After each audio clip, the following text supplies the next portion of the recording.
Israel अब रफ़ा पर तेजी से हमले करता जा रहा है। इसे लेकर मिस्र ने भी चेतावनी दी है। आने वाले दिनों में यह संघर्ष क्या नया मोड़ ले सकता है?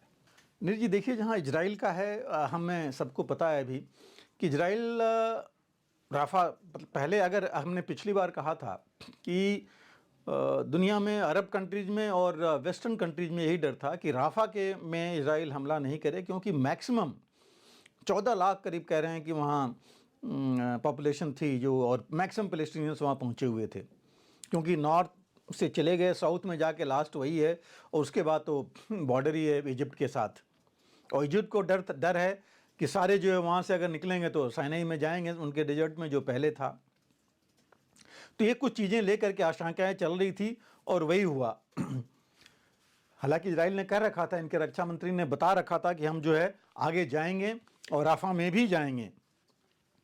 और राफा में उन्होंने हमला किया 2 दिन पहले, और काफ़ी लोग मारे गए वहाँ। जो बताया तो यही जा रहा था कि तकरीबन 70 के आसपास, लेकिन उससे ज़्यादा लोग मारे गए हैं, जो न्यूज़ बाकी आ रही है। उसके साथ इजराइल का कहना है कि उन्होंने 2 अपने जो हॉस्टेज थे उनको भी छुड़ाया वहाँ से, जिसको वो बहुत बड़ी अचीवमेंट मान रहे हैं, और उनके लिए है भी कि इस तरह उन्होंने बिना बातचीत के, बिना किसी और चीज़ से उन्होंने खुद छुड़ा लिया। और जैसे मैं कह रहा था कि इसमें 100 से ज़्यादा पैलेस्टीनियंस मारे गए हैं, ये जो राफा में जो एक्शन हुआ था उसमें। और इसकी सभी ने, आप अमेरिका कहिए, इंग्लैंड कहिए, सभी देशों ने कहा कि राफा में जो है अपने ये एक्शंस को, इजराइल को हर्ट करना चाहिए, वहाँ पर इस तरह की कार्रवाई नहीं करनी चाहिए, क्योंकि वहाँ बहुत सिविलियंस हैं, और अगर कोई ठोस हिंट है तो पहले बंदोबस्त करके कि ये पॉलिसी या स्ट्रेटजी बना करके कि सिविलियंस को नुकसान ना हो। लेकिन नेतन्याहू ने तो ऑलरेडी कह रखा है कि जब तक हम हमास की मिलिट्री विंग को समाप्त नहीं करते तब तक हमास का पावर नहीं ख़त्म होगा। तो वो रुकने वाले नहीं है, वो कंटिन्यू रखना चाहते हैं। इजिप्ट ने तो बीच में एक खबर आई थी कि यहाँ तक कह दिया था कि अगर इजराइल पैलेस्टीनियंस को हमारे यहाँ पुश करता है, मजबूर करता आने में, और इस तरह की कार्रवाई वहाँ पर करता है, तो हम जो है, जो ट्रीटी है उनकी, जो 40 साल से है, उससे पहले से है, वो ट्रीटी जो है वो ख़त्म कर देंगे। और ये जो है, देखिए, ये ट्रीटी जो जिसकी बात वो कर रहे थे, वो काफ़ी पहले हुई थी कैंप डेविड में, जिसमें कि इजिप्ट और इजिप्ट, अनवर सादात थे इजिप्ट की तरफ से, मेनासम बेगिन जो प्रधानमंत्री थे इजराइल के वो थे, और अमेरिका के राष्ट्रपति उस समय थे, जिसके बीच में ये कार्टर थे उस समय, जिनके के साथ ट्रीटी हुई थी। उससे पहले साइनाई पेनिनसुला को कैप्चर किया था इजराइल ने, और 73 में। उसके बाद जो है ये ट्रीटी, संधि उनके आपस में हुई थी, और उसके बाद साइनाई पेनिनसुला वापस कर दिया था इजराइल ने इजिप्ट को, और उसके बाद से इनके बीच में एक मैकेनिज्म बन गई थी। इजिप्ट ने अरब देशों के बरखिलाफ जा कर के वहाँ दूतावास अपना इस्टेब्लिश किया था इजराइल के साथ, और इनके बीच में कोई संघर्ष नहीं हो रहा था, और बिल्कुल ठीक माहौल था जो चल रहा था। अभी जो है, अभी एक बात तो चली रही है कि सीज फायर हो, ट्रूस हो, जिसमें जो बाइडेन ने अभी उनके यहाँ गए थे, जॉर्डन के किंग, उनसे बात की है। ऑलरेडी वहाँ पर विलियम बर्न्स जो CIA चीफ हैं वो गए हुए थे, मोसाद चीफ थे, और इजिप्ट का, उसमें इजिप्ट की जो सीक्रेट सर्विस है उसका भी उसमें काफ़ी योगदान है। वो मिल करके बात कर रहे हैं इसके बारे में।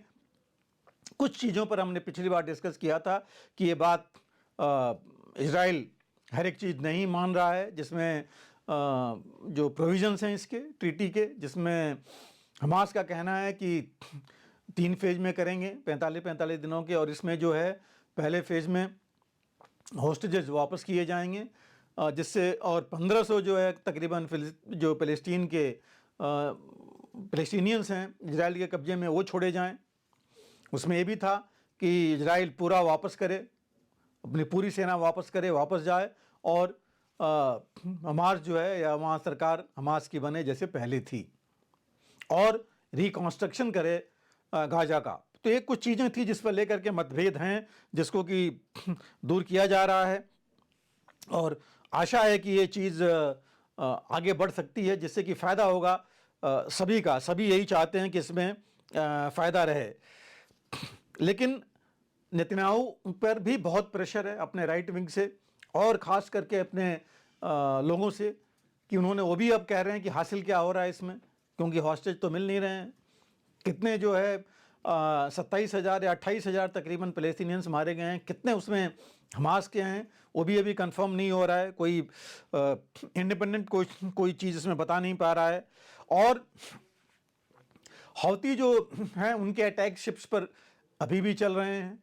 कुछ दिन पहले उन्होंने इंग्लैंड की एक शिप पर अटैक किया था और ईरान बैक जो ये दोनों हैं हिजबुल्लाह और हौतीज़, वो इनके बेसिस पर जो अमेरिका के बेसिस हैं इसमें तीनों में सीरिया, इराक और यमन में, उस पर वो अटैक किए ही जा रहे हैं।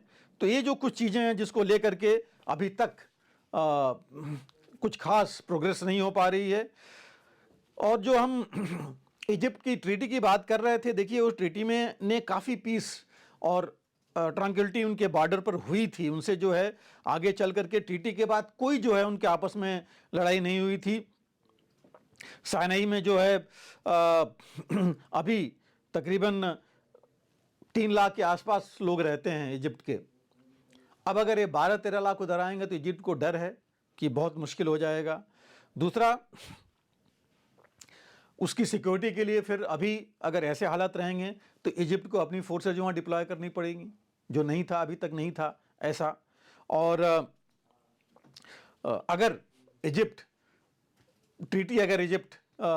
उस ट्रीटी से बाहर आ जाता है, निकल जाता है, उसकी बात मैं कर रहा हूँ कि उस समय ये प्रॉब्लम्स आएंगे, उसको अपने फोर्सेज डिप्लॉय करे सिक्योरिटी के लिए।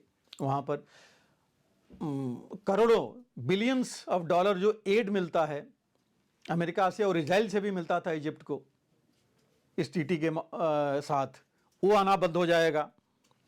और इसके अलावा हॉस्टेजेस का क्या होगा। तो ये जो कुछ चीज़ें हैं, हमास की एक्टिविटी कैसे रुकेंगी, हमास अपनी एक्टिविटी वहाँ पर बढ़ा सकता है इजिप्ट में। तो ये ले करके दोनों का इसमें नुकसान था, इजिप्ट का भी। और इजिप्ट के एक मिनिस्टर ने बोला भी है कि हम अभी ट्रीटी ख़त्म नहीं करने जा रहे हैं, बट इजराइल को इस पर सोचना है और उसको राफा में अटैक नहीं करना है, क्योंकि अगर ये संघर्ष इस तरह बढ़ता रहा और इजिप्ट में पहुंच गया तो मुश्किलें काफ़ी बढ़ सकती हैं। और उस समय इजिप्ट जो अभी तक तटस्थ है, जो कि मदद कर रहा है, उसको अपनी सुरक्षा देखनी पड़ेगी। और मिलिटेंट्स अगर वहाँ उनका बेस बन गया और ये सिविलियंस वहाँ पहुँच गए तो इजिप्ट की इकॉनमी जो ऑलरेडी बहुत नीचे है उसको और ज़्यादा नुकसान होगा। अगर आप भी लेना चाहते हैं देश दुनिया की तमाम जानकारी तो आज ही सब्सक्राइब करें हमारे चैनल को। साथ ही नीचे दिए बेल आइकन को जरूर दबाएं ताकि हर अपडेट आप तक पहुंच सके।